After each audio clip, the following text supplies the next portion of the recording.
Estuve con Ofelia en Linares y Jaén. Las iglesias de la provincia de Jaén organizaban un evento, un encuentro unido. Me invitaron para que compartiera el sábado y también el domingo. El sábado había en Linares cerca de 300 personas y estaban representadas 22 iglesias de la provincia. Claro, hay bastante más gente, no estaban todos los miembros de las iglesias, pero sí una representación de, ya digo, de 22 iglesias. Y escuchando algunos testimonios, recordando lo que a veces aquí hemos escuchado también, pues de Angelita, de otros, ¿no? Yo pensaba en la realidad de esa zona, pues hace 50 años, ¿no? Y toda esa generación de siervos de Dios y sus familias, que en años de tanta dificultad, de tanta oposición, quizá las generaciones jóvenes no lo conocen porque nadie se los ha explicado y habría que recordarlo. Pero en tiempos realmente de tan áridos, tan difíciles, tan ingratos, con tanto esfuerzo, ¿no? Yendo de acá para allá, como dice Hebreos, ¿no? Gente de la que el mundo no era digno y sin embargo maltratados y desconsiderados de mil maneras. Pero ahí sembraron. Y ahora, años después, pues hay una realidad pujante, hermosa, de una presencia ahí. En realidad, el testimonio de la obra del Espíritu de Dios. Y claro, recordamos y además honramos, ¿no?, el ministerio de pastores y sus familias, siempre, como don Roque o el padre Daniel Casado en la zona de Puerto Llano y tantos otros. Por cierto, otra vez, bienvenidos, están los papás de Tiago. Nunca recuerdo vuestro nombre, pero bueno, pues bienvenidos. Bueno, es igual, te va a dar lo mismo porque se me va a olvidar enseguida, pero está bien, hacer bien, está bien. Por lo menos sabemos que tenéis nombre. También otro veterano, ¿no? Y cómo, pues la realidad del Espíritu de Dios actuando y obrando. Y de esto es lo que yo quisiera insistir, ahora sí, ¿no? En estas semanas, a propósito de este texto recurrente de los capítulos 1 y 2 de Primera de Corintios, algunas cosas que se han hecho evidentes. No vamos a ir a ese texto, pero una de las expresiones que aparece ahí es que es necesario acomodar lo espiritual a lo espiritual. Es necesario acomodar lo espiritual a lo espiritual. El texto que leíamos estas semanas, capítulos 1 y 2, lo acabamos de recordar antes, giran en torno a la figura del crucificado. Jesucristo, Él es el centro de nuestra fe. Pero en coherencia con eso, el propio texto nos va dirigiendo y va poniendo el foco en la figura y en la persona y en el ministerio del Espíritu Santo de Dios. Porque es necesario acomodar lo espiritual a lo espiritual, porque de otra manera no tenemos acceso a esas verdades espirituales que son para la vida. Y de ahí la relevancia de la persona y del ministerio del Espíritu Santo en la vida de los seres humanos y en la experiencia de cada cristiano, porque sin la intervención de la persona del Espíritu Santo, nada de la vida espiritual es accesible a nosotros. Es una de las cosas que ese texto de 1 de Corintios una y otra vez nos recuerda, que hay toda una serie de realidades a las que no podemos acceder de forma natural, que de hecho los mismos cristianos de Corinto son un ejemplo, porque dice el apóstol, pocos de vosotros sois sabios según los hombres, pocos de vosotros sois valiosos según los hombres, pocos de vosotros sois nobles. Pero lo vil del mundo, lo menospreciado es lo que ha escogido Dios. Y el propio apóstol recuerda que cuando él estuvo allí predicando, me propuse no saber otra cosa sino a Jesucristo crucificado, y ni mi palabra ni mi predicación fueron con palabras persuasivas de humana sabiduría. Porque en los terrenos, en el ámbito de lo espiritual, esa clave no nos da acceso a la verdad, sino con demostración del Espíritu y de poder. No es apología de la necedad, de la ignorancia, de la torpeza, no.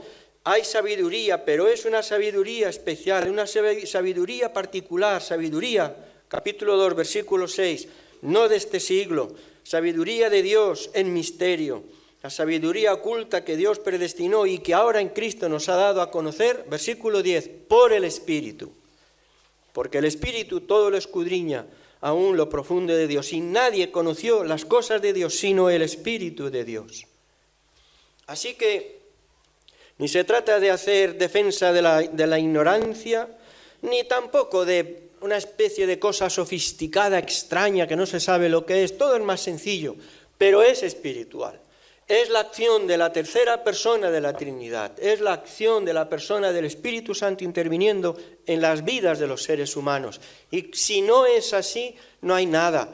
Lo que tantas veces cantamos, nuestros ojos no se abren. Está ahí delante, pero no lo vemos. Como decía no sé quién, bueno, lo hemos mencionado alguna vez, el Espíritu Santo como el descodificador. Ahora ya pocos necesitan de eso, pero ¿recordáis hace unos años? Esos que podían tener el descodificador y podían ver esas cosas que los demás solo veíamos en nubecillas en la tele, intentamos ahí cerrar los ojillos a ver si... Pero nada, no se veía el partido de fútbol ni se veía nada, porque hacía falta un descodificador. Ah, amigo, pero si lo tenías, plas, todo se hacía luminoso y todo se percibía claramente. Ahí está. Eso es un partido de fútbol, los jugadores. Ver o no ver. Y eso en función de disponer o no de ese descodificador.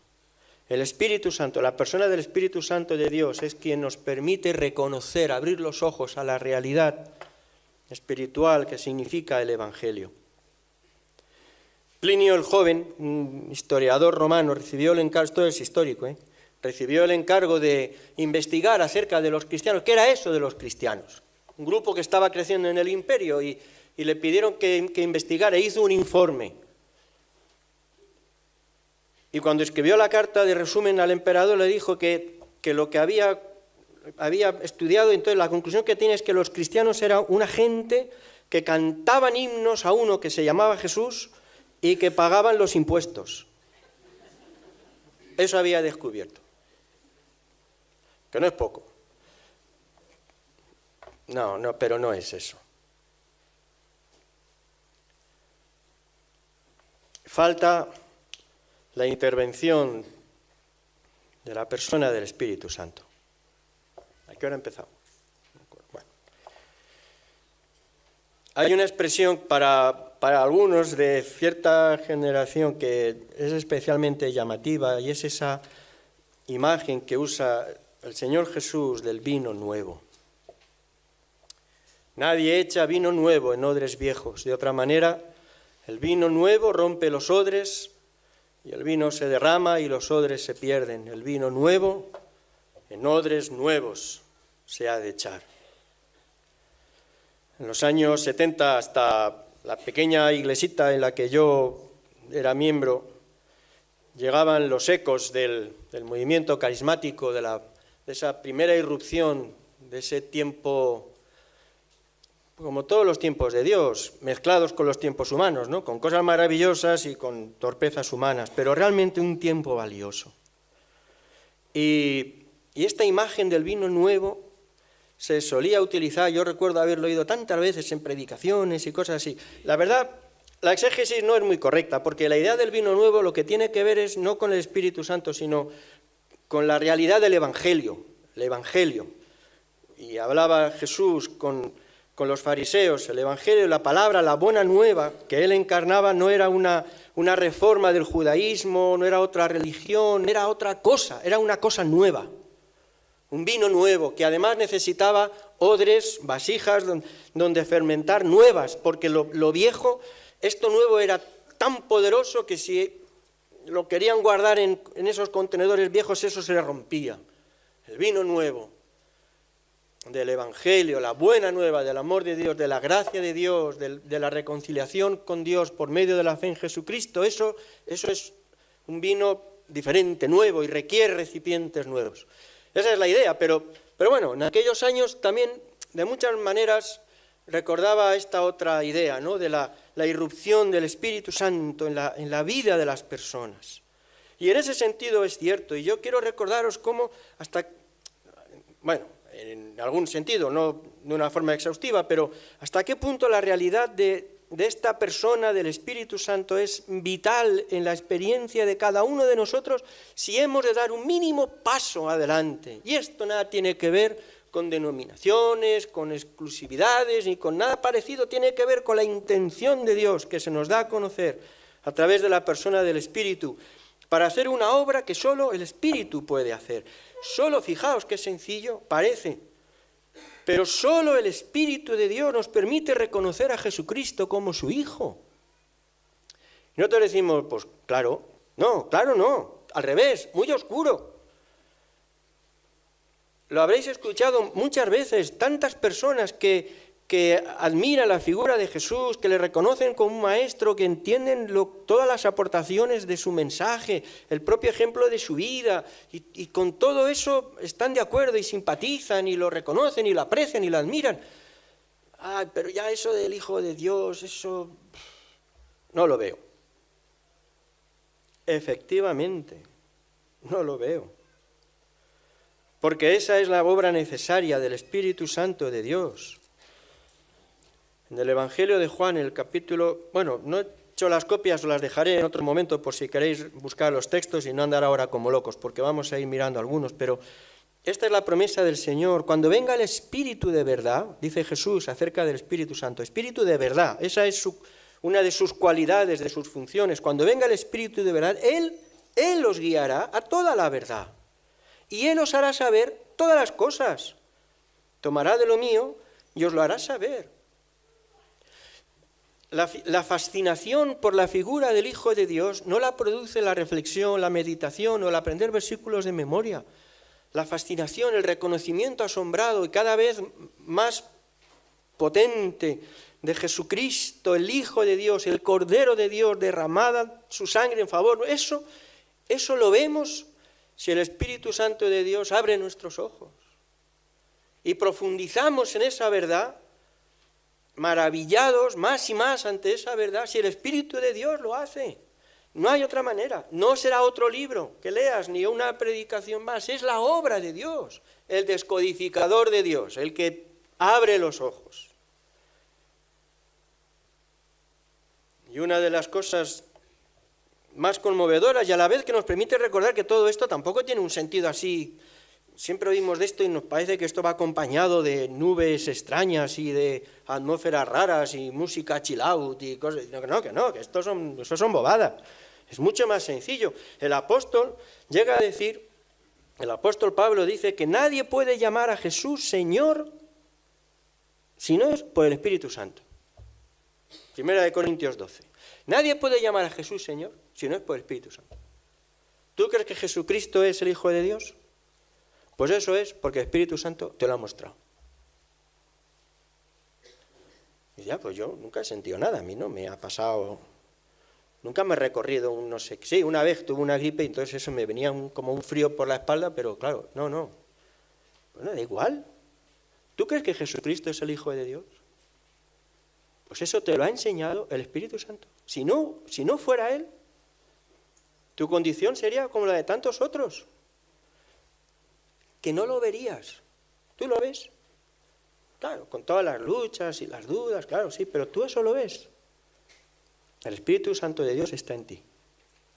Él te lo ha mostrado. Y es el Espíritu de Dios el que nos convence de pecado. Eso es lo que...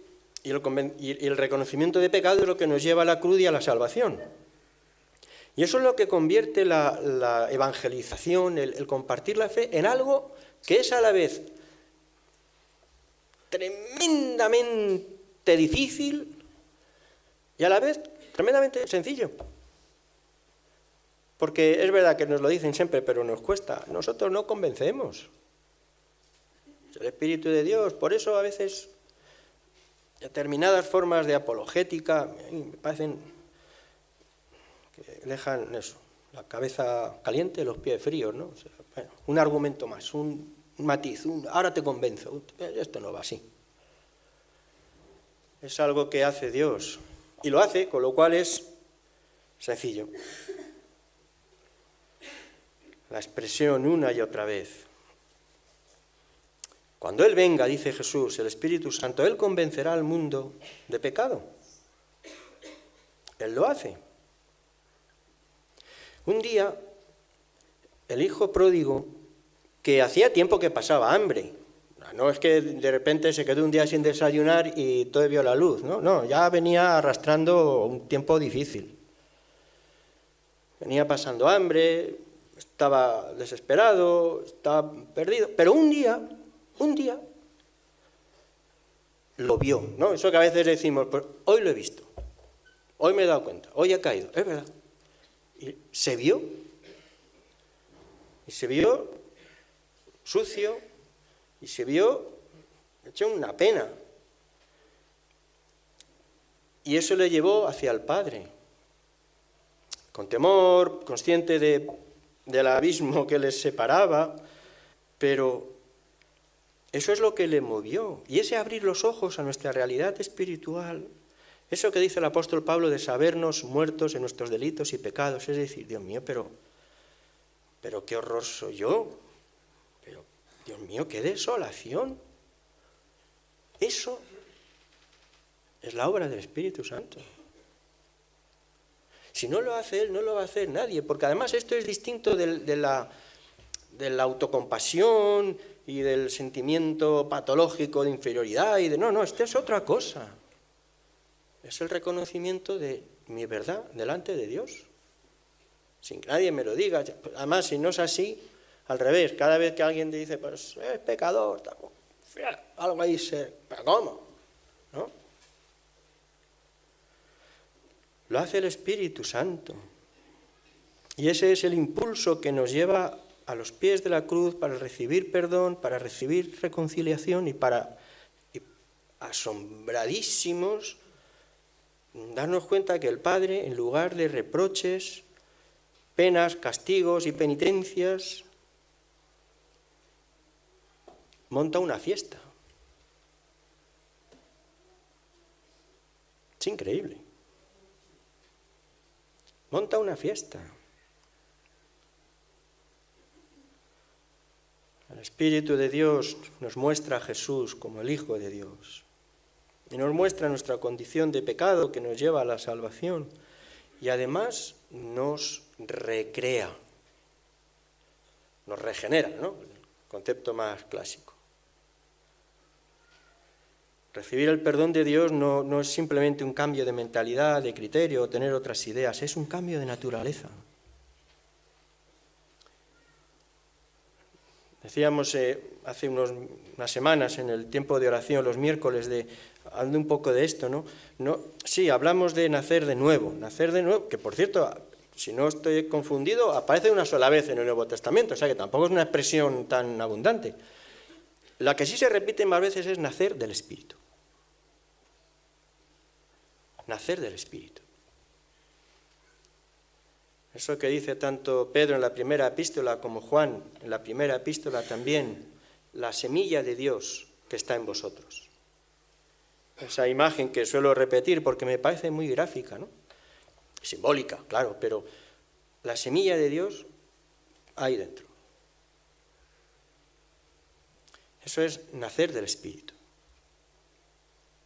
No simplemente hacer buenos propósitos, yo ahora soy cristiano, yo a partir de ahora lo que quiero es, efectivamente hay que hacer, pero no, es algo infinitamente más profundo, porque lo que Dios hace es una recreación,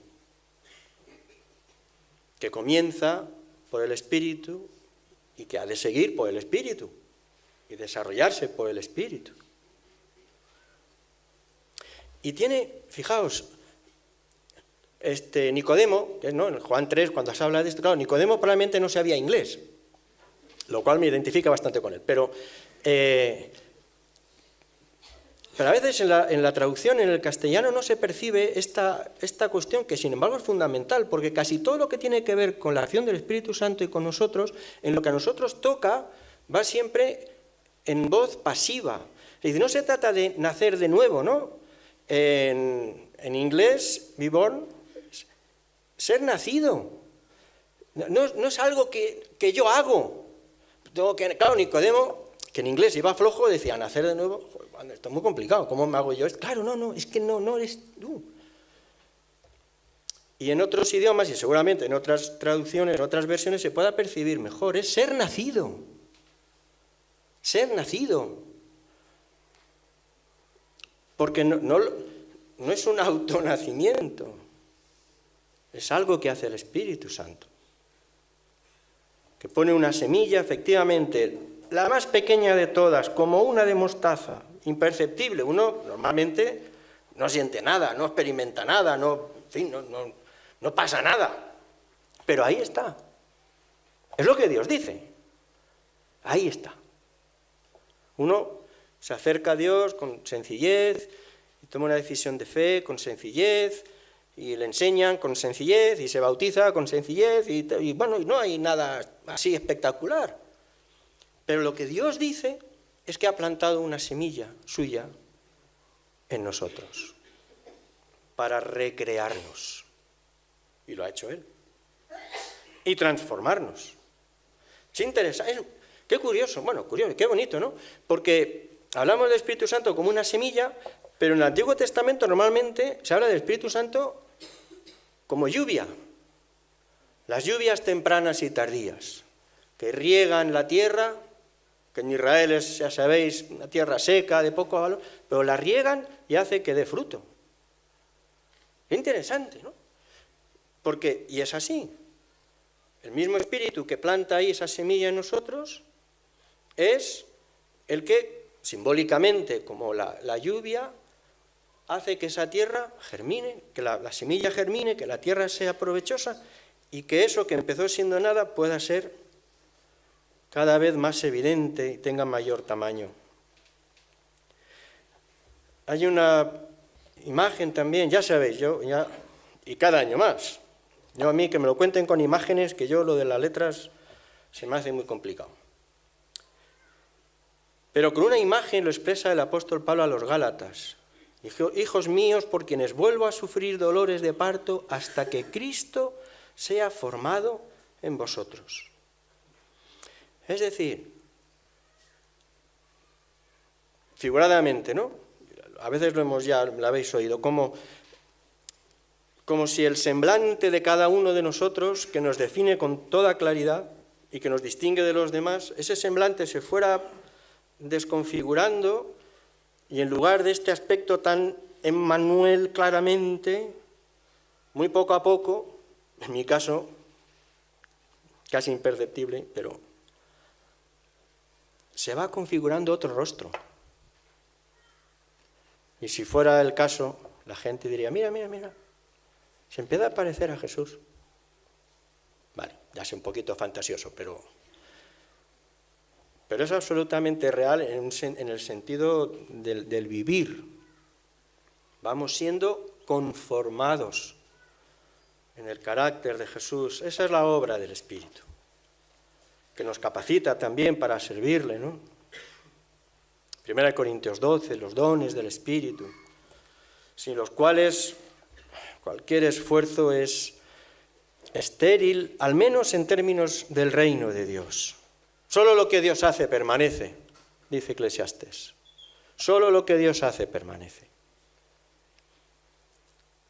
Así que, recordáis, cada uno mire cómo sobreedifica, porque a veces lo que hacemos es, pues eso, hojarasca, y es que eso no queda.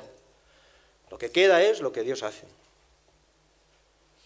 Y por eso en todo aquello que realizamos en el nombre del Señor y para el Señor es vital que busquemos la dirección, la unción, los dones que el Espíritu de Dios nos da. Podríamos seguir, pero no es el caso, porque a la luz de todo esto, claro, cobra sentido esa exhortación que solo se repite una vez también en el Nuevo Testamento, pero que es tan definitiva.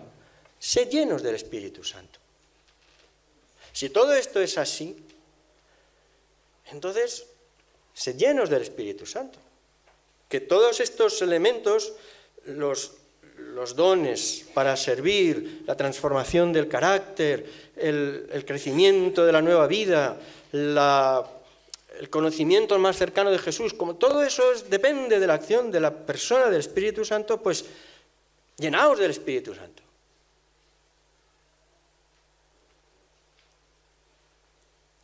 llenaos del Espíritu Santo.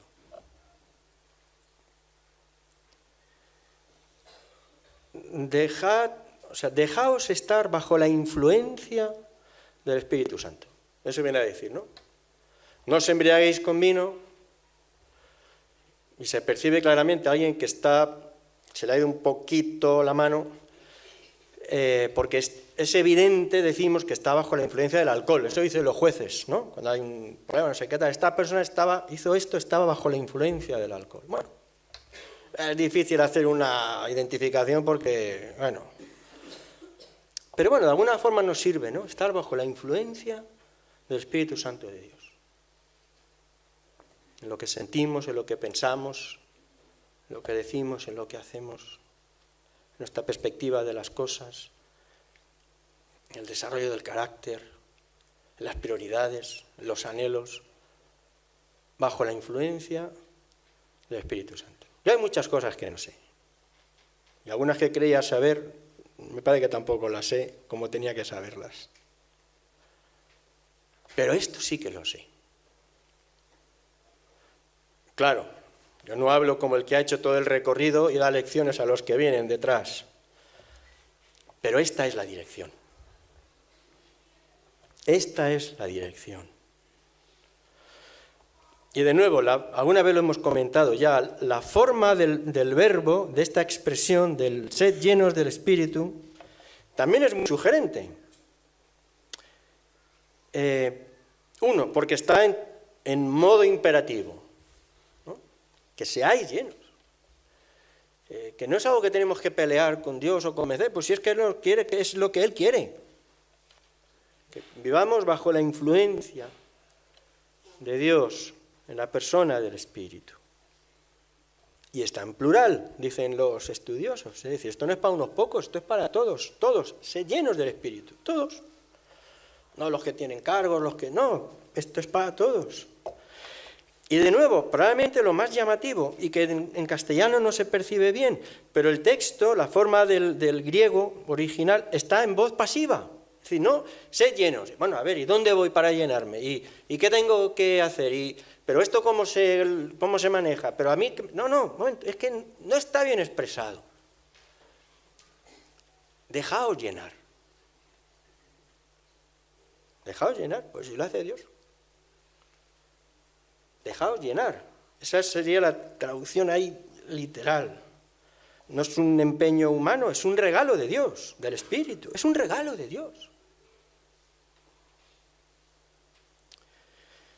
Y aún la forma del presente, yo tampoco sé griego, pero es eso que llaman presente continuo, ¿no? Es que tiene un sentido no de un acto ya, sino de un modo permanente, ¿no?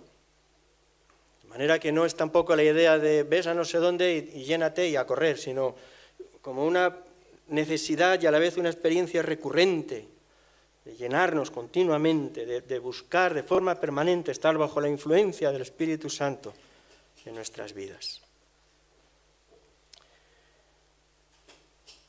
Pues tendría que ser más fácil. Dicho así, ¿no?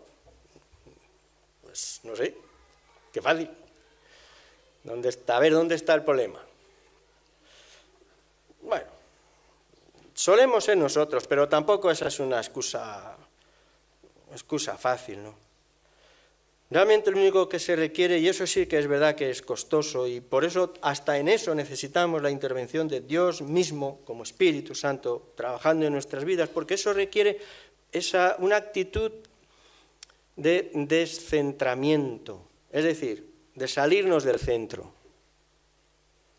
No podemos ser, como siempre, ya lo sabéis, es el yo este que nos persigue, que como alguien decía, aunque está crucificado, está puesto en la cruz, decía uno, pues estará, en vez de con clavos, con tiritas, porque es que se baja cada poco y sigue haciendo de las suyas. Y a veces esa es la sensación, ¿no?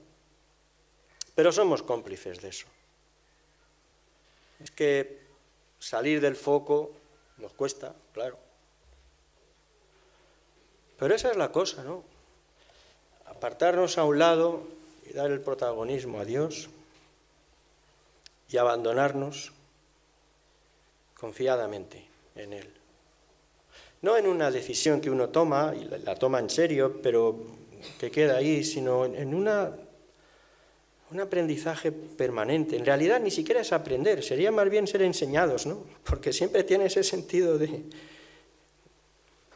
más bien de recepción que no de conquista personal. Abandonarnos a Dios. Si el grano de trigo no cae en la tierra y muere, no lleva fruto. Si el grano de trigo no cae en la tierra y muere, no lleva fruto. Esta es una manera gráfica de expresar qué es eso del descentramiento, ¿no? Pues eso, retirarnos. Que en el Nuevo Testamento aparece expresado de muchas maneras, pero ¿qué tiene que ver con esto? Desde una perspectiva humana, eso no puede ser, porque si pudiera ser, sería muy peligroso. ¿Dónde nos llevaría? Si yo suelto las riendas, si yo renuncio a protagonismo, si yo no llevo el timón de mi vida, ¿eso dónde me puede llevar? Si el bien más preciado que tengo soy yo mismo, tendré que cuidarlo. Si suelto las manos, bueno, eso es abandonarse, no en el vacío, en Dios. Y dejar ir. Hay una imagen, la enésima, hay una imagen también acerca del Espíritu Santo, porque la verdad, el propio nombre no le ayuda, ¿no? El Padre, pues nos hace pensar en eso, en un Padre, una persona, y el Hijo, pues además encarnado es Hijo. Claro, pensar en el Espíritu Santo como una persona cuando se llama Espíritu, la verdad es que ya es un poquito confuso. No, ahí no lo tenemos fácil, es verdad, pero es una persona. Y en lo que hace, el Señor Jesús utiliza una expresión también, una figura tan ilustrativa. ¿Recordáis Juan capítulo 3? El viento. El viento. De hecho, el texto de Juan 3 tanto se puede traducir como que es necesario nacer del Espíritu como nacer del viento. León Felipe, un poeta español, esa expresión le cautivó y toda su obra gira en torno a esto, ¿no? Y él habla de los cristianos como hijos del viento. Claro, el viento no se puede, de momento creo, no se puede dominar, no se puede controlar, ¿no? No le podemos exigir. Entonces lo que podemos hacer es aprovechar el viento. Y entonces, pues en una barquita de vela, pues nosotros levantamos la vela y el viento nos lleva. En vez de 17 tomos enciclopédicos para explicar esto teológicamente, pues ya está, esto lo entendemos todos, hasta yo. Dejarse llevar por el viento.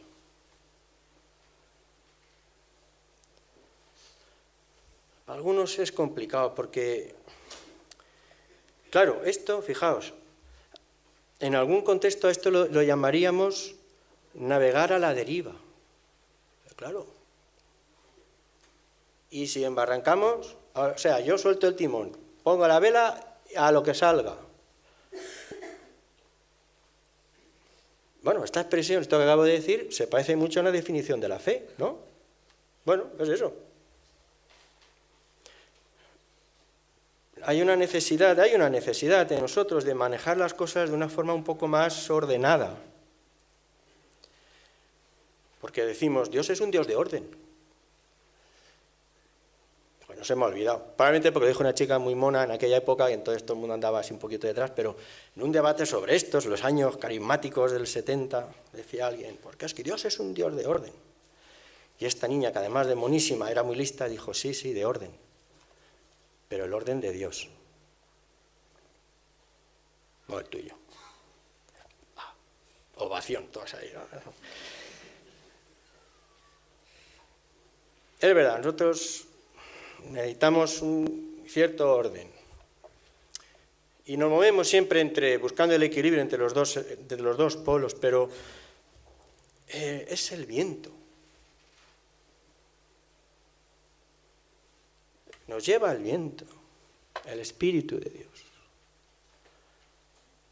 Esteban, poco antes de sufrir el martirio, cuando estaba explicando todo el trato de Dios con Israel, y desde antiguo les hablaba y tal, llega un momento que da la sensación que se le acumulan los ejemplos, porque vosotros, vinieron los profetas, os hicieron tal, os dijeron, pero no hicisteis caso, y luego vino tal, y os explicó, y fuisteis rebelde, y llega un momento que se tiene y dice, es que vosotros siempre resistís al Espíritu de Dios. Ahí se lió, claro. Resistís al Espíritu de Dios. Entonces es como uno dice, no, pues el viento tira por aquí, pero yo, el timón, para allá. Y quizás el elemento más asombroso que podamos imaginar en este punto, entonces decimos, bueno, pues si nosotros, el Espíritu tira hacia un lado y nosotros hacia otro, entonces pues Dios se irrita, se enoja y nos tritura. Pues la palabra dice que lo que sucede es que entonces el Espíritu se entristece. Se entristece. ¿Qué cosas? Bueno, hablaremos de esto en otro momento, en otro domingo. Yo quiero terminar. Y simplemente recordar una expresión que, por cierto, el apóstol en la epístola de los Gálatas, en un mismo párrafo, repite en dos ocasiones. Gálatas capítulo 5 lo dice en el versículo 16 y después en el versículo 25.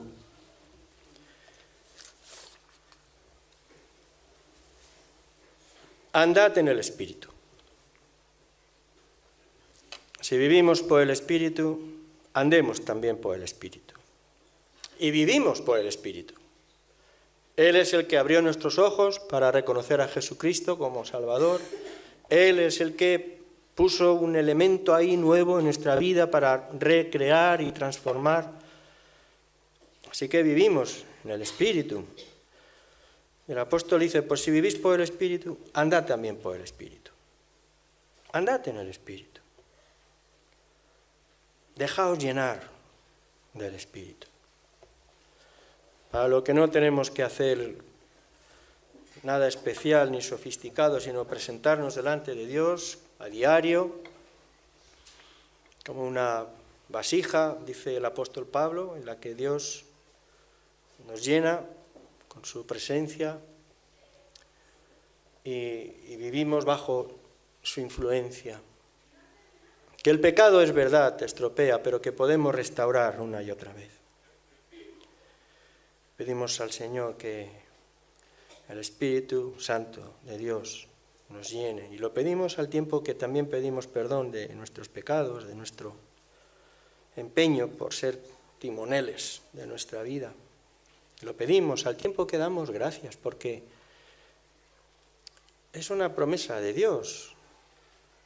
Así que ese es su deseo, de manera que en fe podemos dar gracias al hecho de que lo haga.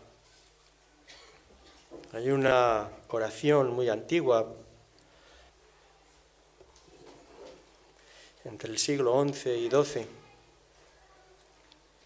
escrita en latín. La encontraréis en YouTube y en un montón de sitios, cantada en todos los tonos, y que comienza con esta declaración: Espíritu Santo, ven. Espíritu Santo, ven. Y yo en este punto siempre recuerdo, me viene a la mente otra imagen, ¿no? No tanto la de la lluvia o la de esta de Pentecostés, de algo que está fuera y que viene y que desciende, porque esa no es una idea correcta, puesto que el Espíritu de Dios está en nosotros. Y yo hace un tiempo que, no sé, vino esta imagen más bien que, bueno, aun siendo de ciudad con los campos de naranjos ahí cerca uno veía, ¿no? Y es como en ocasiones sobre la tierra seca, cuarteada, parece como que si desde abajo de ella fuera apareciendo el agua, rellenando todas las grietas, inundándolo y esponjando a la tierra. No como algo que viene de fuera, sino como algo que está, pero que va tomando relevancia, que lo va impregnando todo y que trae vida.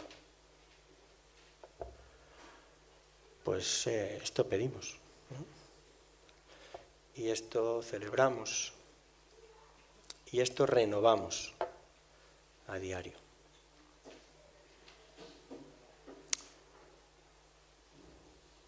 Pues vamos a orar.